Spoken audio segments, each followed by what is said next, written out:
ఈ రోజు అయితే మేము అనుకోకుండా సింహాచలం అయితే బయలుదేరిపోయామండి. సింహాచలంలో ఇలా జరుగుతుందని అస్సలు ఎక్స్పెక్ట్ చేయలేదండి. గుడిలో కూడా ఇలా అవుతుందా అనిపించింది. అసలు విషయం ఏంటంటే మేమైతే అనుకోకుండా 6:15 కల్లా ఇంటి దగ్గర నుంచి అయితే స్టార్ట్ అయిపోయామండి. గబగబా రెడీ అయిపోయి క్లైమేట్ కూడా చాలా కూల్ అయ్యిందండి. ఇంకా ఎంట్రన్స్ టికెట్ తీసుకొని పైకి అయితే వెళ్ళిపోయాం అనమాట. మా అదృష్టం ఏంటో గానీ దర్శనం క్లోజ్ అయ్యే టైంకి వెళ్ళాము. గబగబా లోపలికి వెళ్ళిపోమని చెప్పారనమాట. 300 రూపీస్ లైన్ లోకి ఫ్రీగానే పంపించేశారు.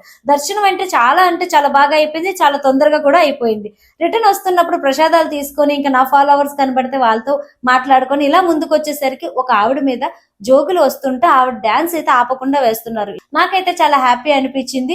మీరు ఎప్పుడైనా ఇలా చూస్తుంటే కామెంట్ అయితే చేయండి. మా పాపకైతే మాత్రం పీచు మిఠాయి అంటే చాలా ఇష్టం అండి. వాళ్ళ డాడీతో గొడవ పడి మరి కొనిపించేసుకుంది. నా దగ్గర ఉన్న సింహాద్రప్పను ఎక్కడ తీసుకున్నారని చాలా మంది అడిగారు కదా. నాకైతే సింహాచలం నుంచి అన్ని తెచ్చారండి. మీకు కూడా చూపించేద్దామని చెప్పి ఈ ప్లేస్ కి అయితే వచ్చేసాను. ఇంటికైతే రిటర్న్ అయిపోయామండి. వస్తూ దారిలో నా ఫేవరెట్ టిఫిన్ సెంటర్ టిఫిన్ అయితే తీసుకొని ఇంటికైతే వచ్చేసాం. ఈ డే అయితే ఇలా కంప్లీట్ అయ్యింది నాకు. నేను మీ వైజాగ్ పిల్ల.